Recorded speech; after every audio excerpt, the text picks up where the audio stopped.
درود هموطنان عزیز، امیدوارم که یک شما خوب، صحت، سلامت و سربلند هم باشید.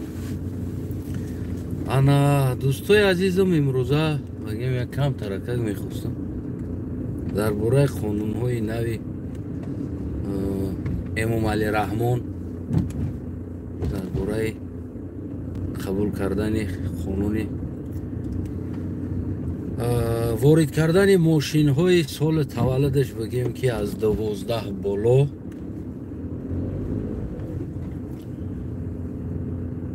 بسیار بگیم که یعنی در جیب مردم در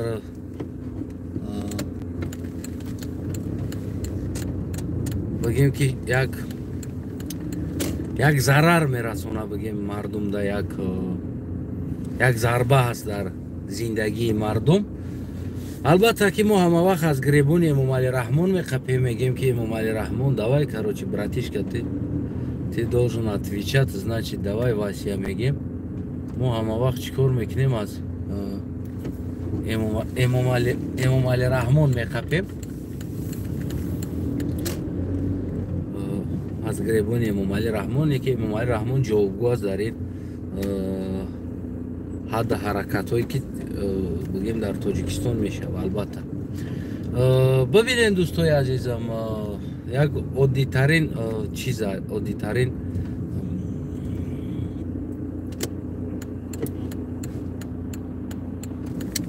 یک عادی ترین چیزی که بگیم در تاجیکستان میشود هر وقت، یعنی که چیز تکرار میشود. البته این از توپای بودن امام علی رحمان، از سنگاود آزادیم کن، از توپای بودن امام علی رحمان بگیم که چیکار میکنن؟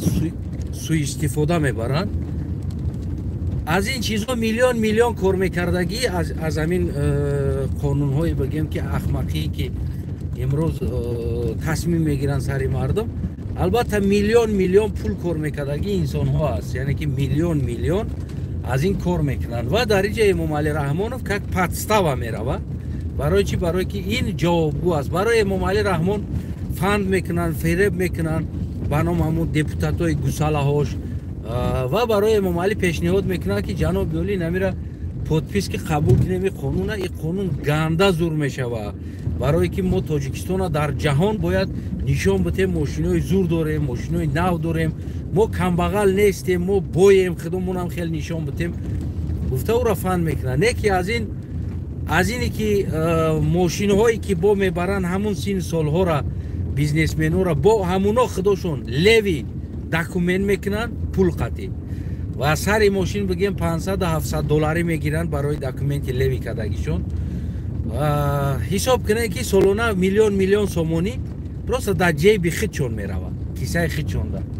اینجا پادودار میمونه تمام اپوزیسیون هم دیگر انسان ها میخپن از گریبان امام علی رحمان، میگن که یه بچه ریدی دولته، یعنی آوردن با درجه آوردن که دیگر امام علی رحمان باور که پشیک تاجیکستان شموش میبینه. برای چی؟ برای که این به عقل، یعنی یک تصمیم درست گرفتن نمیتونه، یک بگیم که یک سویتنیک خوب نداره در برش بشنونش بگش که این چیز نادرست است، یا که اینا با درجه همین تعریفش میکنن که جناب عالی گفته، همین قدر تعریفش میکنن که این احمق هوا گرفته دیگر، که یا دوستی من این قدر مرا دوست میدارن. بعضیاش دختراشون هم میارن در امام علی میتن، بعضیاش جیاناشون هم میارن میتن که امام علی یه بار گفت همون گپا همون قطیش خوب روه. این خیال میکنه امام علی رحمان که گرد اطراف ما بدگی بسیار برای ما صادق است میگن، لیکن نمیدونه که یکم پاورات ده همینا با امام علی را میفروشن، میگریزن، میرون، یا که بگیم که یگان کارش میکنن همینا خودشون. اینا میدونن که روز میشوه میگن که ما را امام علی مجبور میکرد، یعنی اینا استراخوفکا دارن خودشون خلاص کردن ده.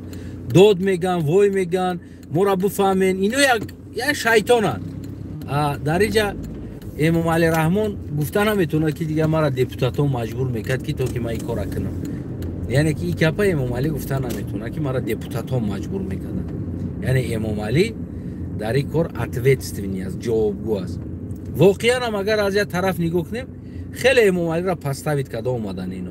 یعنی بسیار قانونهایی بود که در تاجیکستان از بس که امام علی رحمان عقلش نمیگیره این چیزا را که این چیزا در تاجیکستان مطابق نیست، در مردم ما مطابق نیست، توغری نمیگیره، فینانسوی положение اویلی که دادگی امام علی رحمان نمیدونه و غیره کارهایی که میشود در تاجیکستان، درآمد مردم، زندگی مردم این چیز دا توغری نمیگیره، این چیز دا توغری نمیگیره. و همین هم میروه که رفته تاجیکستان چی شده ایستاده است. تاجیکستان بگیم که کساد شده ایستاده است، یعنی خراب شده ایستاده است زندگی تاجیکستان. اونم چوردوم نشون میتن، میبرنش کوچور اسفالت میکنن، کراسکا میکنن، حیوان واری را بر میکنن، در ماشین میبرنش این طرف و طرف صورتش میگیرن، این حیوان واری طرف و طرف برده صورت میگیرن. ای چیکار میکنن؟ این کلاش دم کدگی باور میکنه در این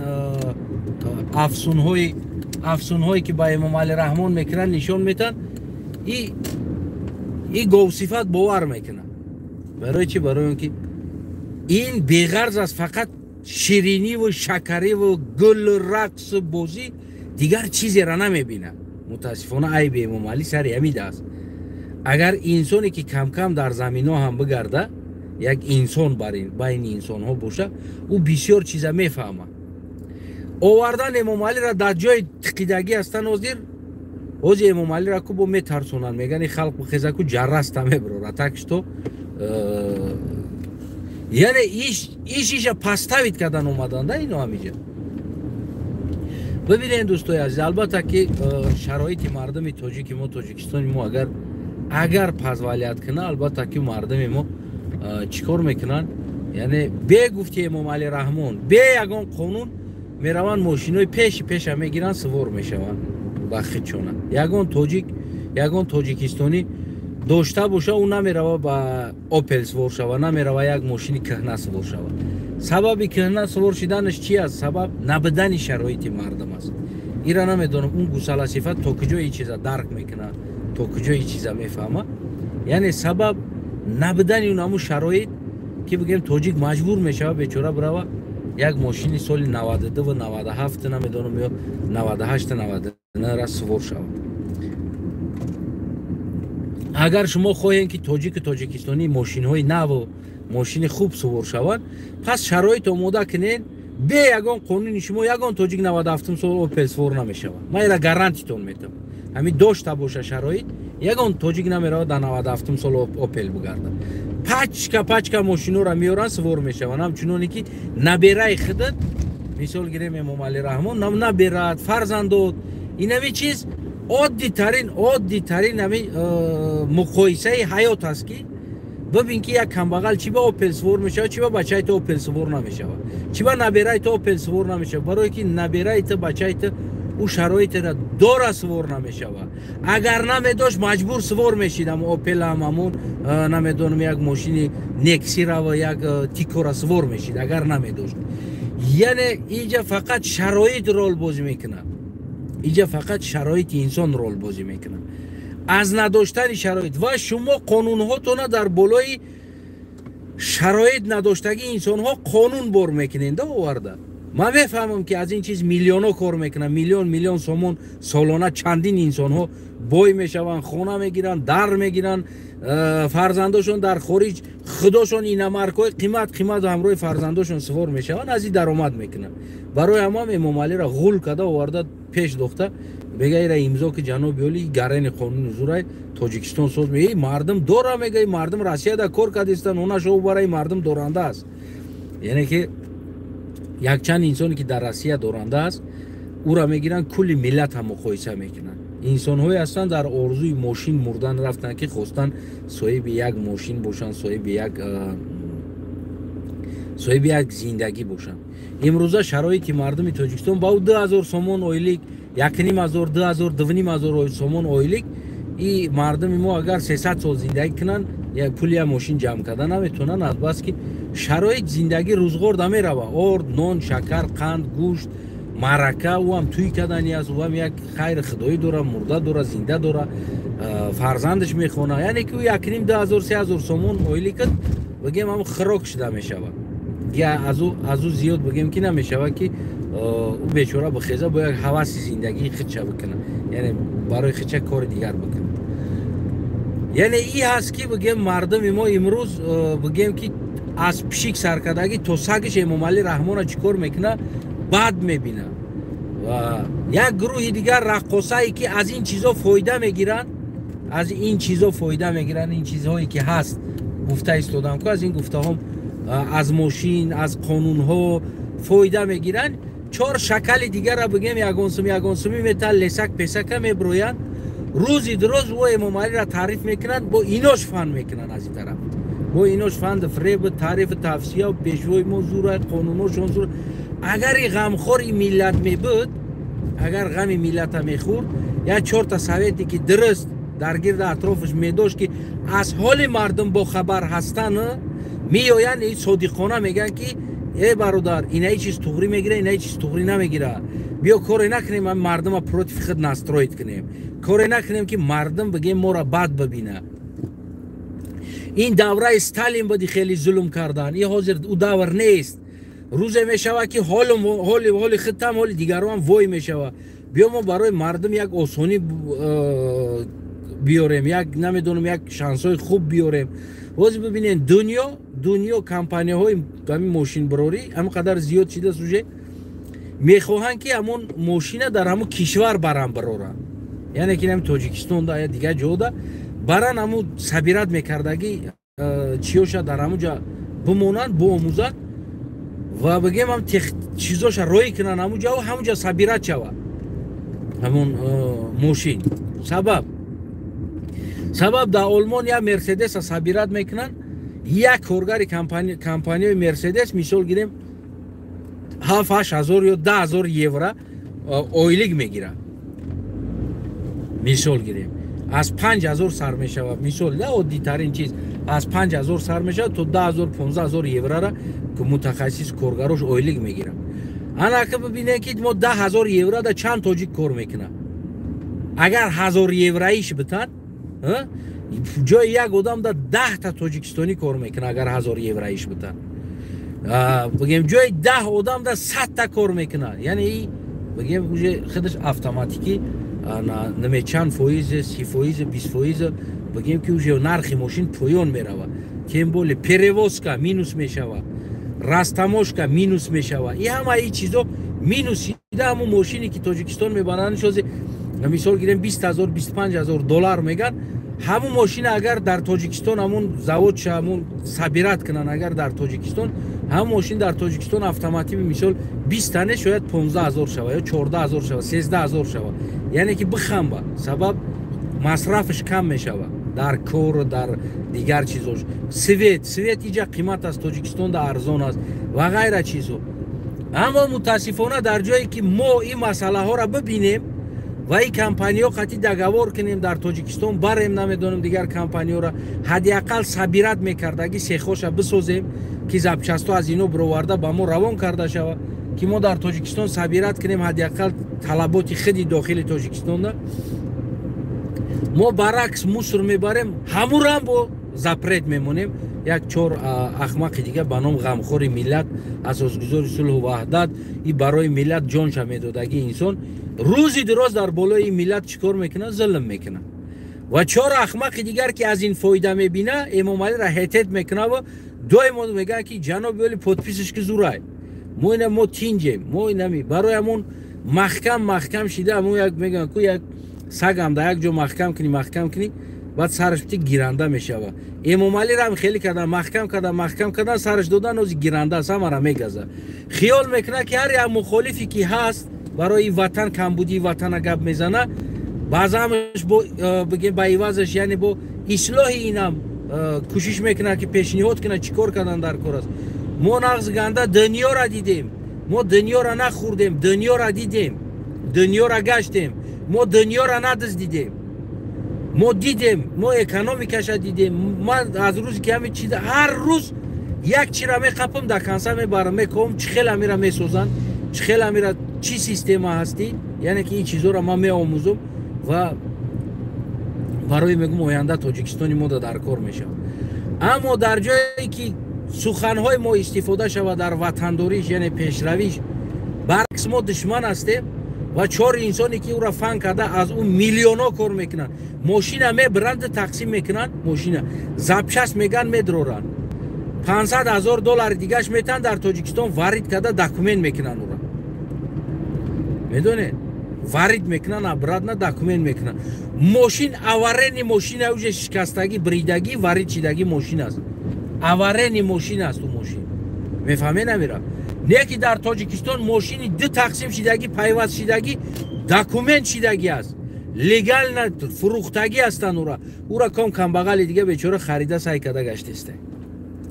او سراونو میشکنه، قد میشوه، سوارکه است و وارد کردگی است، آور میشوه. او ماشین کج است، او ماشین لازر خطی میمونه، سراونو تغری نمیگیره.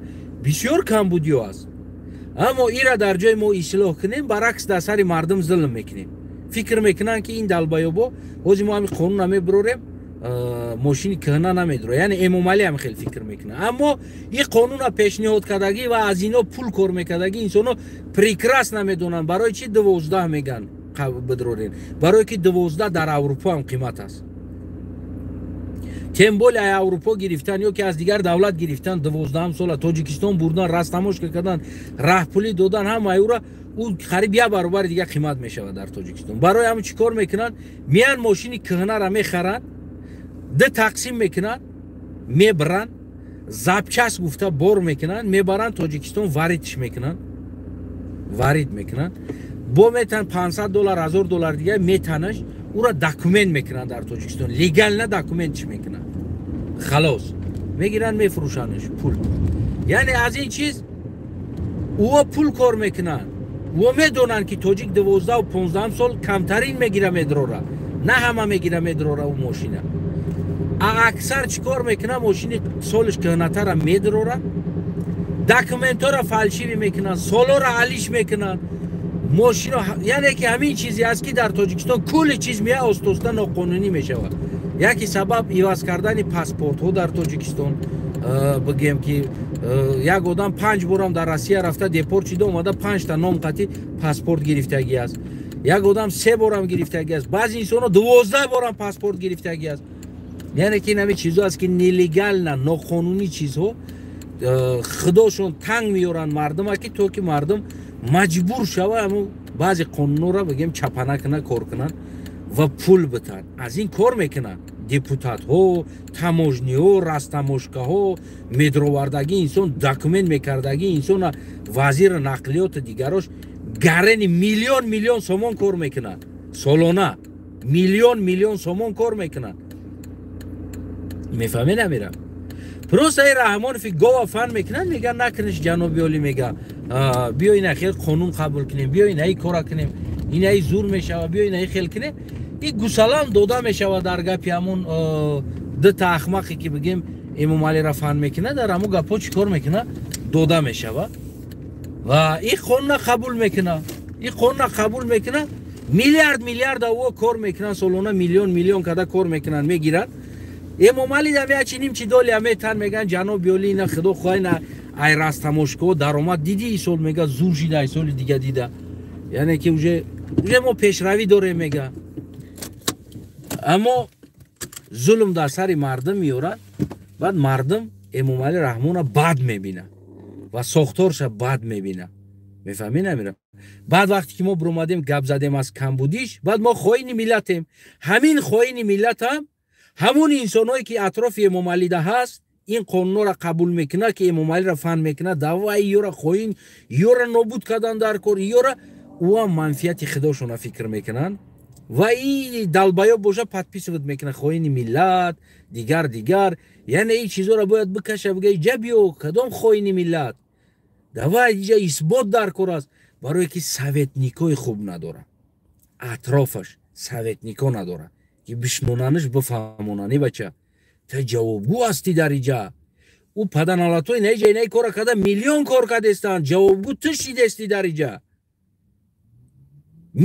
میلیون خارج برو وردستان پولورا کار کده نیکی تا جوابگوشی دستی در اینجا نکی کورا پیش رای کورا بگی پیش رای نه دیپوتاتا بگی نه شا بگی وازش که نه اینکه علیک مالک از کلوب بیاری در خوجان مونی از خوجان برده کلوب مونی نه سودش که اونا شو برا چند تاشا وزیرو تعلیش که ما اترا بگم بخدا قسم از اینه بی مخالفات بر وزیر بمون برینن و تلخکف شوان گرد اطراف بوده گید که بیس اینجا شیده ایستوده است بله دیواز شیده ایستوده است همین روستم تمشا و مخالفا پدر جود میکنن این پرابلم نیست شرط نیست بکشی بدزدی قتل کنی عدالت قطعی کور که سامان تمیوران در کار شب پرزیدنت میمونن دیگر شب گپ در سر پرزیدنت بدنی تو پرزیدنت بدنی دیگر کس نیست گپ در سر عدالت در سر ملت رفته ایستوده است هم تو خیانت داری هم دیپوتاتات خیانت دارن هم دیپوتاتات طرفان کرده در خیانت تلت کرده ایستودن